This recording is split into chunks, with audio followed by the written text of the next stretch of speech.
안녕하세요. 저는 30대 후반의 평범한 주부입니다. 저는 어렸을 적 부모님께서 이혼하셔서 아주 어렸을 적에는 조부모님 밑에서 크다가 초등학생 되어서야 아빠가 절 데려가셨어요.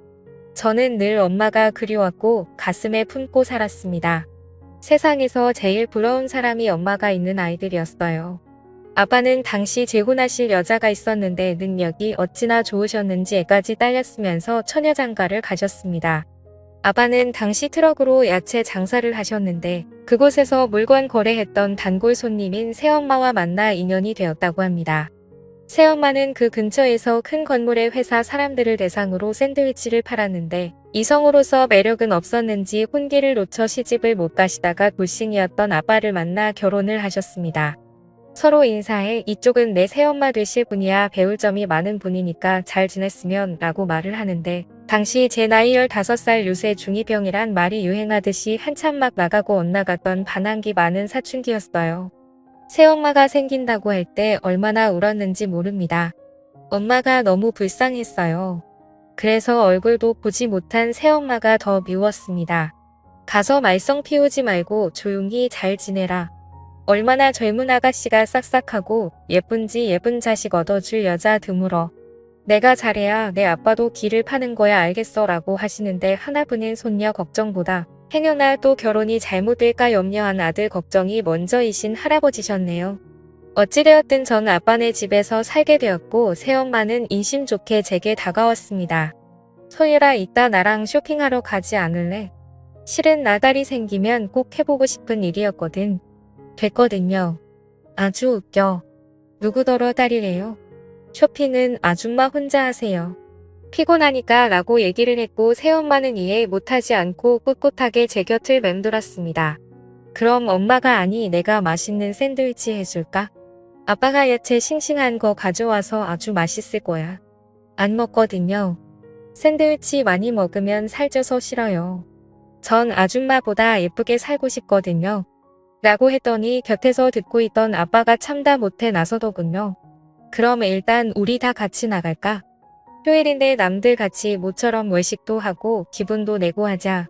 메뉴는 아빠가 정할게 가자라면서 절 눈치 주며 쏘아보셨고 아빠가 엄마에게 매일 화를 내고 소리쳤던 기억이 남아 움찔하며 갈채비를 차렸습니다. 새엄마가 원하는 대로 백화점에 도착해 제 옷을 고르고 있는 사이 저는 화장실에 간다고 하고 1층으로 내려와 액세서리 행사 매장에서 빠른 손으로 몇 개를 넣었어요. 아무도 안 본 줄 알고 쇼핑하던 새엄마에게 빨리 가자고 했고 백화점 밖을 빠져나가려 하는데 그만 가로막는 경비원들에게 제 손버릇을 들키고 말았습니다. 저는 그것 때문에 부모님과 함께 경찰서에 조사를 받아야 했고 새엄마가 경찰에게 빌고 절 호적에서 파버린다는 아빠를 말린 덕분에 고비는 넘겼습니다만 저도 어쩌질 못하는 도벽 때문에 곤란한 순간들이 참 많았어요. 결국 또다시 못된 손을 꿈틀거릴 때 평소 저를 지켜봤던 새엄마가 저를 붙들고 가게를 빠져나와 제 앞에 무릎 꿇고 울면서 말씀하시더라고요. 소율아 나도 어렸을 적에 그랬어. 습관적으로 나도 그랬는데 곁에서 관심 주는 사람도 말리는 사람도 없어서 나는 결국 빨간 줄이 그어졌지만 넌 그러면 안 되잖아. 내가 더 관심 주고 말려줄 테니까 제발 너만큼은 온전하고 평범한 인생 살자.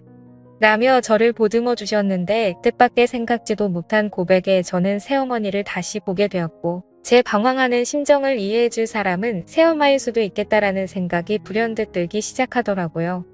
어느 순간부터 저는 새엄마에게 마음을 열게 되며 곁을 주게 되었고 새엄마는 제게 친어머니 이상으로 더욱더 잘하게 되었습니다.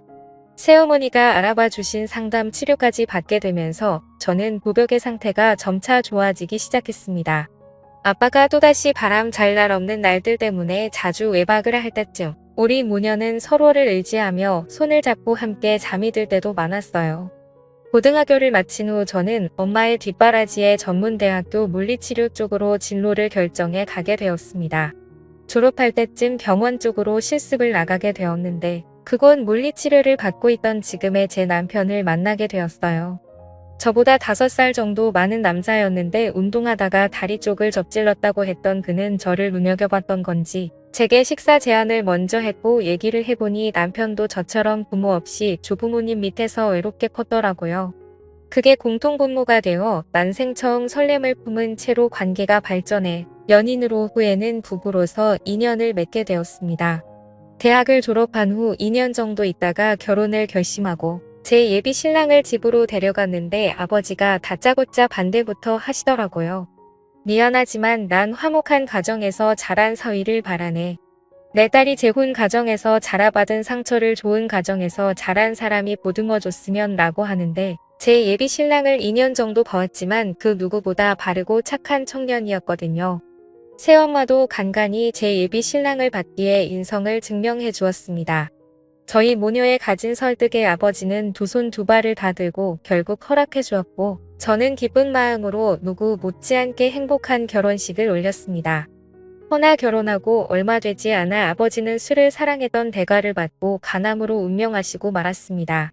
제 남편은 아버지 장례식에서 튼튼한 사위 노릇 아들 노릇을 했고 새엄마는 그렇게 생전 아빠가 속 썩였는데도 유달리 슬퍼하며 힘겹게 아버지를 떠나보냈습니다. 새엄마는 그 후부터 생기를 잃었고 말수가 많이 줄었어요. 통통했던 살도 너무 많이 빠져버려 마음이 아프고 걱정도 되었습니다. 게다가 사시던 집도 아버지 빚 때문에 다 넘어가게 생겨 작은 단칸방으로 쫓겨날 얘기였죠. 혼자 사시는 새엄마가 늘상 맘에 걸렸던 제 심정을 알았는지 남편이 먼저 제안을 해주었습니다. 우리 이참에 장모님 모시고 살까? 방도 2개나 더 있고 숟가락 하나만 더 놓으면 되잖아. 정말 그래도 돼. 나는 자기가 우리 새엄마 내 친엄마 아니라는 걸로 싫어할 줄 알았거든. 당신한테 친엄마 이상인 분이시잖아. 내가 부모님이 없어서 그런지 장모님이 따뜻하고 편안했거든. 우리 엄마라고 생각하고 나도 잘 모실게. 이렇게 남편과 저는 합의를 본 후 뜻을 새엄마에게 전했고 새엄마는 저희 뜻에 감동받았는지 한참을 그 자리에 서서 오열했네요. 그렇게 저희는 새엄마랑 합가를 하게 되었습니다. 엄마는 늘 송구스러워하시며 집안일을 전담하셨고 그간 모은 돈이라며 5천만 원 정도 저희에게 돈을 주시기도 했습니다. 남편 사업이 좀 어려웠을 때였는데 그걸 어떻게 아시고는 보태주셨던 거예요. 남편은 진심으로 엄마에게 고마워했고 우리는 날마다 꿀같이 달달하게 살았습니다. 그러던 어느 날 예상치 못한 손님이 제 앞에 찾아오셨습니다. 그토록 그립고 보고 싶었던 눈을 감다라도 결코 잊을 수 없었던 그 사람 바로 절 낳아준 절 어렸을 적 버리고 갔던 저희 친엄마였어요. 친엄마는 어느 젊은 여자와 커다란 캐리어를 들고 왔는데 아무리 시간이 흐르다지만 알아보지 못할 정도로 변했고 굉장히 세련되어져서 나타났습니다. 가끔 위아래로 저를 한심하게 훑어보시더군요. 새엄마 밑에서 자라서 하도 눈칫밥을 먹어서 그런가 저렇게 볼품없게 삐쩍 말라갔고는 사위는 어디서 허우대만 멀쩡한 사람을 데려왔대. 그나저나 인사해라. 얘는 내 동생이야. 너보단 4살 정도 어리고 지금 명문 요대 다니고 있단다. 라면서 옆에 젊은 여자를 소개시켜줬는데 알고 보니 엄마가 재혼한 후 낳은 딸이더라고요. 그리 잘났다며 엄마가 칭찬했던 동생은 엄마 못지않게 명품을 휘감고 와서는 집을 이리저리 둘러보았습니다. 엄마는 새아빠와 이혼을 했다더군요. 그때까지만 해도 전 엄마가 그냥 단순히 아버지가 돌아가셨고 제 근황을 보기 위해 찾아온 줄 알았는데 이유는 분명 존재했습니다. 뭐라고? 그러니까 당신 친어머니 아니 장모님이랑 처제가 우리 집에서 앞으로 머물 거라고? 미안해. 엄마가 주식을 좀 크게 하셨다는데 투자했다가 모두 날리셨나봐. 당장 갈 곳이 없다고 해서 일단 당분간만 같이 있기로 했어. 저희 엄마는 당당한 기세로 동생까지 데리고 오긴 했지만 사실상 집이 망해서 갈 곳이 없어 저를 거진 30년 만에 찾은 것이었죠. 이 때문에 저희 남편도 불편한 기색이 역력했고 역시나 제일 마음에 걸렸던 건 바로 저희 새엄마였습니다. 많이 곤란하셨을 텐데도 새엄마는 저희 엄마를 반갑게 맞이하시더군요. 언짢은 기색을 내색한 건 오히려 저희 친엄마 쪽이었어요. 원수 보듯 고깝게 말씀을 뱉으시더라고요. 참 우리 딸이랑 아무 관계도 없으면서 어떻게 이부딸에게 붙어서 살 생각을 하신 건지 얼굴도 참 두꺼우시네요. 뱃속에서 10달 동안 품고 모진 고통한고 낳은 게 누군데 뻔뻔스럽긴. 엄마를 중간에 말렸지만 입은 쉽게 가라앉질 않았습니다. 눈치를 자주 보았고 엄마와 동생은 날이 갈수록 불만과 요구하는 게 많아졌어요. 아니 청소는 대체 누가 하는 거야? 내가 매번 보고 있는데 먼지가 잦을 날이 없어. 음식들은 뭐가 이렇게 싱거워? 아끼다 못해 이젠 소금도 아끼시나? 예, 내 여동생 이번에 등록금 좀 내줘라. 내 여동생 팔자까지 너처럼 만들면 좋겠니? 언니, 우리 이번 달 카드값 좀 갚아주세요. 좀 나와서 그런지 재촉을 하네요. 엄마가 오면서부터 저희 집에 아끼고 잘 살았던 생활 패턴이 완전히 무너져 버렸고 엄마와 여동생 뒷감당하기에 힘이 붙였습니다. 엄마에게는 생난리를 쳤지만 그렇다고 갈 곳 없는 사람들을 차마 내쫓을 수는 없었지요. 어찌됐든 제 혈육들이니까요. 적어도 제 입으로 못할 것을 안 남편이 보다 못해 엄마와 동생한테 반도직입적으로 얘기를 하더라고요. 장모님 그리고 처제 저희가 형편이 어려워서 더 이상은 카드값이니 용돈을 못 드릴 것 같아요. 처제도 등록금 대줬으면 됐지 그 이상 언니한테 메꿔달라는 건 도리가 아니에요. 그러자 엄마가 상심지를 겨며 제 남편한테 달려들더군요. 도리, 너 이놈 방금 도리라고 했어? 배우지 못했으면 예의라도 있어야지 어른한테 본세하고는. 너 이때까지 이런 놈하고 어떻게 살았니? 내가 더 좋은 후처 자리 알아볼 테니 당장 갈라서. 라고 난리를 치니 곁에서 지켜보던 새엄마가 보다 못해 처음으로 목소리를 높이셨습니다. 그렇게 화난 모습은 살면서 생전 처음이었어요. 어른이면 어른답게 구세요. 우리 사위가 틀린 말 한 것도 아니고 어른 소리 했다고 갈라서라니요. 이건 아니죠 소일엄마. 오호라 사위 녀석이 뭘 믿고 깝죽대나 했더니만 당신이 시켰구만. 내가 어린 널 놓고 나오는 게 아닌데 이런 사람들이랑 엮여서 살게 하다니 내가 얼마나 힘들었겠니? 엄마가 이제부터라도 너 지킬 테니까 저것들 다 내쫓고 엄마랑 새로 시작하자. 그는 엄마가 막 제게 아픈 곳 건드리며 얘기하는 바람에 속이 울컥거려 저는 그만하시라고 말하고 그 자리를 빠져나왔습니다. 사실은 아무한테도 얘기 못했지만 자라면서 엄마의 손이 많이 필요했고 엄마가 너무나 그리웠어요. 새엄마가 좋은 분이시고 그 역할을 해주려고 했지만 신적으로는 부족한 마음이 있었습니다. 제 친모에 대한 그리움이 늘 남아있어 엄마가 무리한 행동을 하고 있다 한들 거스르고 싶지 않았어요. 남편에게 제 뜻을 얘기해도 이해한다고는 했지만 이렇게 자주 부딪히는 날이면 무조건 새엄마 편만 들고 얘기하니 은근히 그것도 거슬리고 서운하대요. 말리는 새엄마까지 괜히 얄밉더군요. 결국 이런 식으로 늘상 식구들 모두가 복창이 터지는 날이니 이런 동거를 계속할 수는 없었어요.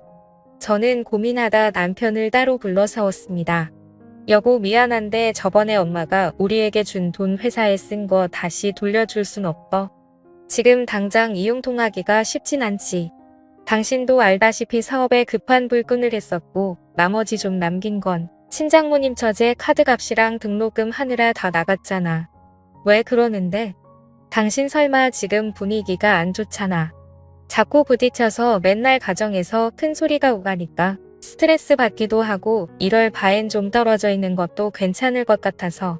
그럼 친장모님하고 처제가 나가야지 왜 우리 장모님을 떨어져 있게 하는 건데. 30년 만에 날 보러 온 엄마와 동생을 어떻게 내보내 그럴 순 없어. 아무리 그래도 내 부모고 형제야. 다 내 핏줄들이라고. 난 절대 그렇게는 못해. 그럼 정말 어쩔 수 없네. 친장모님이랑 처제는 당신이 모시고 우리 장모님은 앞으로 내가 모실게. 나도 지금 친장모님하고는 매번 이렇게 살기 싫다. 저는 그게 무슨 말이냐고 엄마를 모시면 나하고는 어떻게 할 거냐고 했더니 미안하다며 엄마랑 여동생이 떠나면 그때 돌아오겠다고 저를 외면했습니다. 그리고 남편은 이튿날 정말로 짐을 싸서 새엄마와 같이 집을 나가버렸습니다. 엄마는 정작 새엄마와 남편이 집을 나가자 재빠르게 태세 전환을 하더라고요. 내가 좀 심한 것 같아서 아들처럼 삼고 잘해주려고 했는데 왜 또 마음 안 좋게 나간 거야. 미안하다. 엄마가 이제부터 너한테 못해준 뒷바라지 지금이라도 하며 제게 연애 때와는 달리 애원을 했고 저는 그 애원에 넘어가 일단 남편에게 연락해서 제발 돌아와 달라고 새어머니께는 달달이 용돈도 드리고 어떻게든지 살게끔 해드릴 테니까 아들 삼겠다던 우리 친엄마 마음 좋게 여기고 오라 했지만 전혀 먹히질 않았습니다.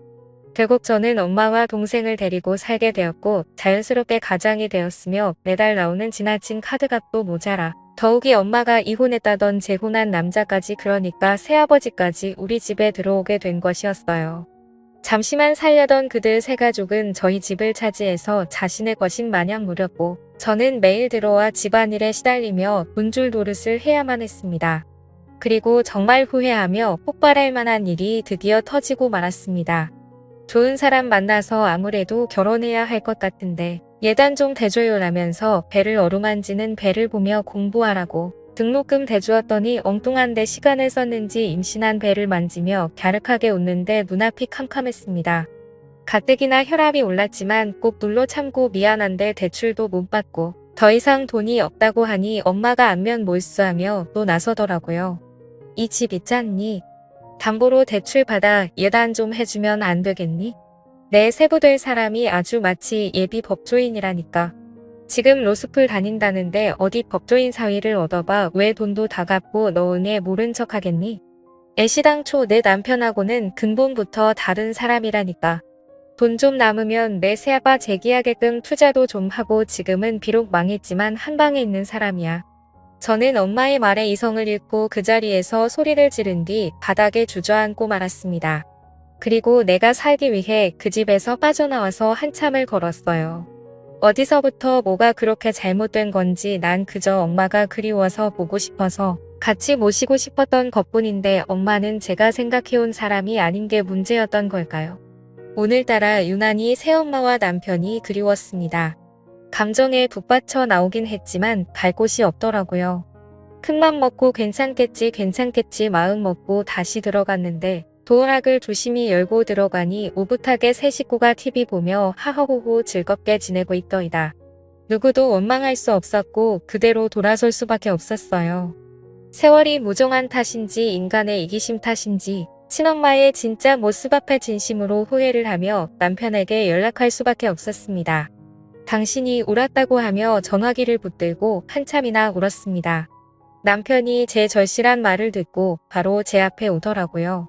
곁에는 새엄마도 함께였고 앙상해져 버린 저를 맞아주며 안쓰럽게 눈물 짓고 온저를 다독여 주었습니다. 괜찮아 소율아. 아무 말 안 해도 그 심정 내 잘 안다. 엄마 품으로 잘 돌아왔어. 내 새끼 미안해. 엄마 가슴 많이 아팠지. 엄마가 우리 엄마인데 나를 생각해준 건 우리 엄마밖에 없었는데 그깟 핏줄이 뭐라고 그딴 게 뭐라고. 새엄마의 품이 이토록 포근했는데 친엄마 품은 더 그립고 포근할 줄 알았던 착각이 절 무너지게 만들었습니다. 남편은 저와 새어머니를 모시고 저희 집으로 들어갔고 정중하지만 단호하게 그들에게 집에서 나가달라 했지만 못 나가겠다고 대자로 뻗고 통곡하고 남편은 역정을 내며 온갖 욕설을 다 듣고 끝내는 경찰까지 오고서야 마무리가 되었습니다. 남편과 저 새엄마의 꼴은 정말이지 말이 아니었어요. 그들은 한스럽게 억울한 듯 경찰 앞에 진술을 했지만 집이 남편과 저의 공동 명의로 되어 있었던 터라 나갈 수밖에 없었죠. 친엄마는 다시 한번 제 마음을 흔들기 위해 팔린 핏줄을 운운하며 애원했지만 더 이상 속을 수 없었어요. 왜냐하면 저는 핏줄보다 소중한 남편과 핏줄 그 이상으로 사랑한 엄마를 지키고 싶었으니까요. 비록 친엄마를 다시 잃기는 했지만 후회하진 않습니다. 저희 가족은 다시 행복하게 살아나가고 있네요. 언제까지나 제 가족들과 온전하고 평안하게 함께 살고 싶습니다. 핏줄보다 중요한 건 신뢰와 정의란 걸 알았으니까요.